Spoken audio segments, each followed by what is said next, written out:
A história de José do Egito é uma das mais conhecidas da Bíblia, mas também uma das menos questionadas. Desde cedo, fomos ensinados a enxergá-lo apenas como um herói da fé, um homem íntegro que venceu a traição, a injustiça e a prisão até se tornar o segundo homem mais poderoso do maior império da antiguidade.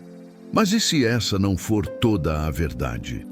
E se por trás do jovem sonhador existir uma figura moldada pelos segredos mais profundos do Egito antigo? Um homem que viveu anos dentro de uma cultura dominada por magia, interpretação de sonhos, rituais ocultos e conhecimento reservado apenas aos iniciados.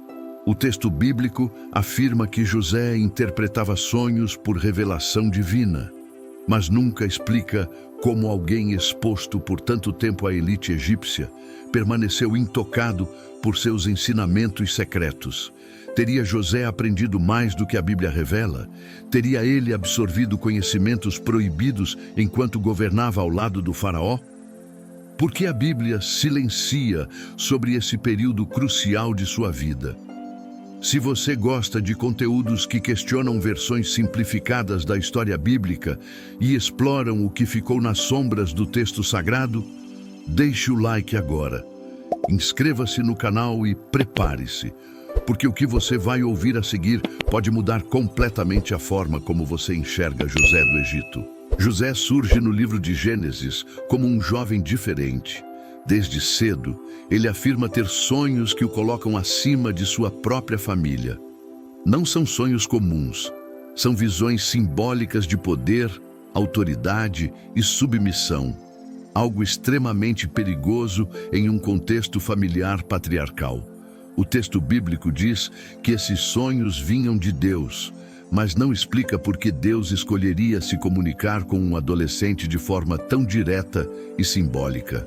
Sonhos, na antiguidade, não eram tratados como algo simples. Em várias culturas do Oriente Médio, sonhos eram vistos como portais entre o mundo humano e o divino. No Egito, especialmente, a interpretação de sonhos era uma ciência sagrada, praticada por sacerdotes, escribas e magos do palácio. Quando José afirma ter sonhos proféticos antes mesmo de chegar ao Egito, isso levanta uma pergunta desconfortável.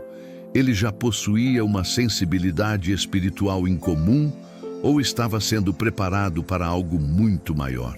Após ser vendido como escravo, José é levado exatamente para o centro do poder egípcio. Primeiro, a casa de Potifar. Depois, a prisão real. Por fim, o palácio do faraó. O que raramente se destaca é que José não viveu à margem da sociedade egípcia. Ele foi inserido em seus ambientes mais fechados e estratégicos. O Egito daquela época não era apenas um império político, mas um centro de conhecimento oculto. Os sacerdotes egípcios dominavam astronomia, matemática avançada, medicina, escrita simbólica e rituais espirituais ligados ao mundo invisível. Governar o Egito significava compreender essas estruturas. A Bíblia afirma que José foi treinado para administrar, mas não detalha o conteúdo desse treinamento. É aqui que o silêncio do texto começa a gerar suspeitas. Quando José interpreta os sonhos do faraó, o texto apresenta isso como um ato puramente divino. Mas observe o detalhe. O faraó já havia consultado todos os magos e sábios do Egito. Isso significa que o sonho foi analisado dentro de um sistema simbólico egípcio antes de chegar até José. Quando José apresenta sua interpretação, ele não rejeita a linguagem simbólica do sonho. Pelo contrário, ele a compreende perfeitamente. Vacas, espigas, ciclos de abundância e escassez. Tudo isso fazia parte da cosmologia egípcia ligada ao Nilo, aos deuses agrícolas e aos ciclos solares. A pergunta que poucos fazem é: como um hebreu recém-saído da prisão compreendia com tanta precisão um sistema simbólico estrangeiro e altamente técnico? Após sua ascensão, José recebe um nome egípcio. Casa-se com a filha de um sacerdote de On, uma das cidades mais importantes do culto solar. Isso não é um detalhe irrelevante.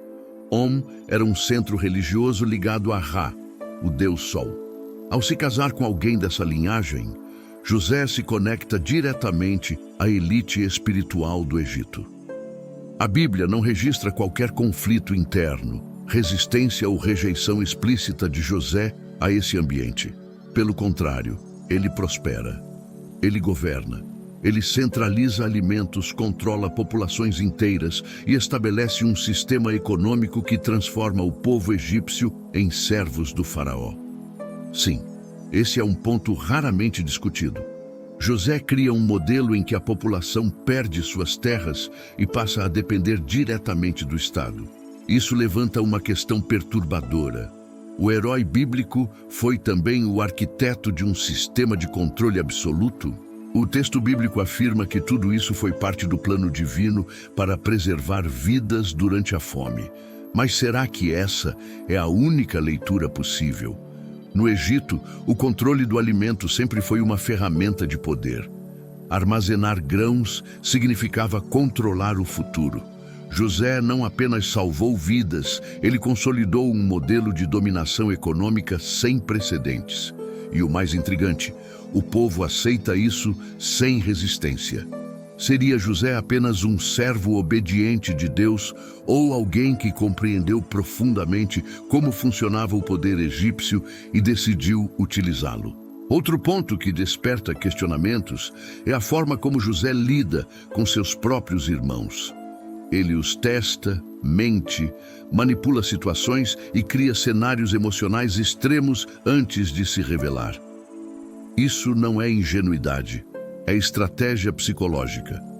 José demonstra domínio emocional e controle da narrativa, algo comum entre líderes treinados, não apenas homens simples guiados por impulsos espirituais. O texto bíblico justifica essas ações como parte de um processo de reconciliação, mas não explica por que José age com tanto cálculo. A morte de José aprofunda ainda mais o mistério. Ele é mumificado e colocado em um sarcófago egípcio. A mumificação não era apenas uma técnica funerária. Era um ritual profundamente espiritual, ligado à crença na preservação do Ka e do Ba, elementos da alma segundo a religião egípcia. A Bíblia registra esse fato sem qualquer crítica explícita. José, o hebreu fiel, aceita ser tratado segundo um ritual pagão altamente simbólico. Por quê?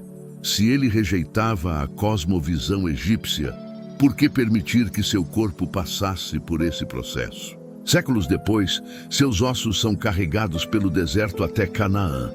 Esse detalhe é frequentemente tratado como prova de fé, mas também pode ser visto como algo mais. No mundo antigo, ossos de líderes importantes eram símbolos de identidade, poder e memória coletiva.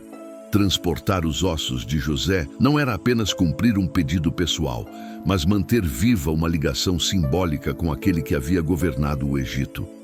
José se torna um personagem limítrofe, hebreu de origem, egípcio em formação, patriarca para Israel e administrador absoluto para uma potência estrangeira.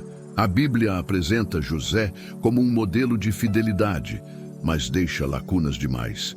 O silêncio sobre seus anos de aprendizado no Egito, sua convivência com sacerdotes solares, sua participação em um sistema de controle estatal e sua aceitação de rituais funerários egípcios abre espaço para perguntas incômodas. Teria José aprendido conhecimentos que não podiam ser registrados no texto sagrado? Teria ele transitado entre dois mundos espirituais sem jamais revelar tudo? Ou a Bíblia escolheu preservar apenas a versão necessária para a formação da fé de Israel, ocultando aspectos que poderiam gerar conflitos teológicos? Esse é o lado sombrio de José do Egito. Não um vilão, mas uma figura complexa, moldada por poder, conhecimento e silêncio. Um homem que salvou vidas, mas também concentrou controle. Um hebreu fiel que viveu no coração do paganismo egípcio. Um sonhador que talvez tenha aprendido a interpretar não apenas sonhos, mas sistemas inteiros de poder. Agora a pergunta fica para você. José foi apenas um instrumento de Deus ou também um produto do Egito Antigo? Até que ponto sua história foi editada para preservar uma imagem idealizada?